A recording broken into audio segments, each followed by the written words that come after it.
Hey guys, Zach here, and welcome back to another action figure review, and today we'll be taking a look at the Safari Limited 2017 Feathered Tyrannosaurus Rex. Now, this is kind of a touchy subject for me because I don't know 100% if T-Rex had feathers, because there's one group that says yes, T-Rex did have feathers, but then there are other groups that say no, T-Rex didn't have feathers.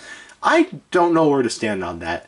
If T-Rex did end up having feathers, I wouldn't be surprised, but if it was also scaly, then, again, I wouldn't be surprised either, so, yeah.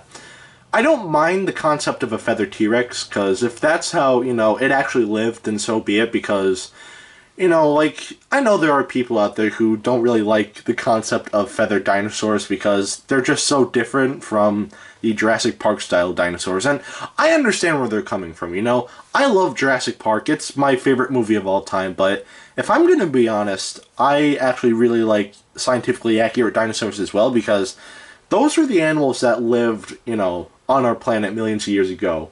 Rexy, we didn't get, dinosaurs like Rexy or the big one or Blue or anything like that, but yeah, they're more like animals rather than movie monsters, but yeah. And I'm not, bashing the Jurassic Park dinosaurs. I love the dinosaurs in Jurassic Park as well. Please do not get me wrong, but at the same time, I actually really do like scientifically accurate dinosaurs as well, but yeah. Anyway, that's just me, and enough of that paleontological crap, let's just get into this review. So first, we'll take a look at the paint on this figure, and the paint on this figure is actually very good. So taking a look at the head, we can see that most of the head is this tannish grayish color, which looks very nice. And we have some scars right here and right here that are painted red, which also look nice. And something I actually really liked, these scars aren't just painted on, these are actually sculpted into the figure, which I think adds a lot more attention to detail, but yeah. Anyway, the nostrils are painted a darker color. And we have some red scales going along the snout here and the crest right here. The teeth are white, and the tongue and the rest of the inside of the mouth is painted pink. And we have more of that coloration for most of the head for the neck right here. On the back of the neck, for the feathers right here, we have a very dark red color with bits of black, which really makes the paint on this figure shine. And for the back, we have a nice airbrushing of black going along the body. And we have airbrushed black stripes going down, which looks very nice as well as a bit of airbrushed red, which also adds a lot to this figure. And we do have bits of orange for the bottom half, like for the arms right here and the legs and a little bit of the body. Underneath, we have a bit of white right here, which doesn't look great in my opinion. It looks good here, but right here at the end of the tail it looks, well, it could look better.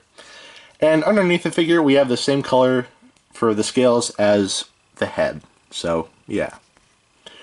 Anyway, the toe claws are painted gray, as well as the scales above the toes and right here. And the dew claws are painted as the same color as the toe claws, if that makes any sense. Anyway, the finger claws are painted the same color with more bits of gray right here. Very little, but you can just make it out. And that is pretty much it for the paint on this figure. The paint on this figure is very good. My only complaint with the paint would be the bit of white right here. But other than that, the paint on this figure is damn near perfect. So the paint definitely gets a pass. I know words, don't worry. But yeah, the paint gets a pass. Now I'll take a look at the articulation. There is none, so we're just going to take a look at the sculpt of this figure. And the sculpt of this figure is very nice. There's just one thing that I really don't like. At first, my main problem was the legs, and I didn't like how short they were. And also from this side, the T-Rex just looks very, very fat. But that kind of grew on me, and I started to appreciate this a lot. So, yeah, I don't mind this. What does bother me is the fact that this T-Rex has this figure has arms that are way too small. I know Tyrannosaurus did have small arms, but this is way too small for a Tyrannosaurus, in my opinion. But, yeah. Other than that, the sculpt on this figure is damn near perfect, just like with the paint. So, the sculpt gets a pass. Now take a look at the detailing. And the detailing on this figure is perfect. So let's take a closer look. So all the scales on the head right here are very well defined and look very nice.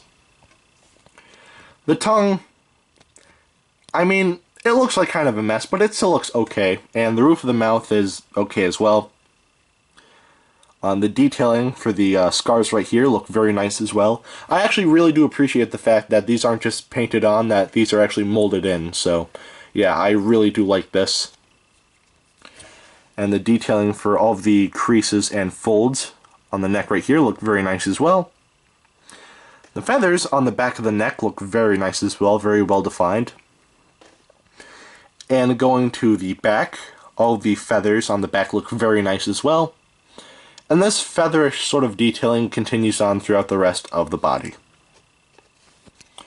The detailing on the arms and hands look okay. They're not the best, but they look okay. And the detailing on the legs look very nice. The detailing right here looks very nice as well. All the creases and all the minor imperfections in the scales look very nice. And in my opinion, these are the best looking feet on any dinosaur figure to date. Like, I love the scaling here all over the foot, or yeah, the feet. But I also like these scales right here, like above the toes and right here. I think that looks very nice and very bird-like, and I really do appreciate the effort they went into making this figure. But yeah. Anyway, underneath the feet, we have nice detailing as well. And we have more of the fur-like feathers going on throughout the tail. And we have more detailing like that underneath the figure right here. And that is pretty much it for the detailing. Besides the tongue and, well, the inside of the mouth in general, the detailing on this figure is perfect. So the detailing definitely gets a pass. And at the end of the day, should you get this figure, if you're a dinosaur fan, or if you love dinosaurs, or if you love, like, scientifically accurate dinosaurs, then I'd say that this figure is definitely worth your money. Even though I'm in the middle between rather T-Rex had feathers or not, I still think that this is a great figure, and if T-Rex did have feathers, then this is what I would imagine it would look like. Or at least the Saurian T-Rex. That or this, whichever comes first, but yeah. Anyway, this figure costs, I believe, about $25, which isn't much for what you're getting, so yeah. If you can find this figure for a good price, then definitely go for it, because this figure is damn near perfect. I love this figure, and if you want to know how big this figure is, here he is next to Dr. Billy Grant. And as you can see, they're not really... Alright, and as you can see, they're not really in scale with each other, but they're not supposed to be. God, I cannot speak today. I apologize. I still think that this figure is damn near perfect. And for the minor problems that this figure does have, I still think that it makes up for just an incredible figure this is. The paint is perfect, the sculpt is perfect, and the detailing is more than perfect. This figure is almost perfect, so if you don't have this figure yet, please get this figure, because I absolutely love this thing. Anyway, that is it for today. Have a great rest of your week, and I will see you in the next video. Peace, Zek out.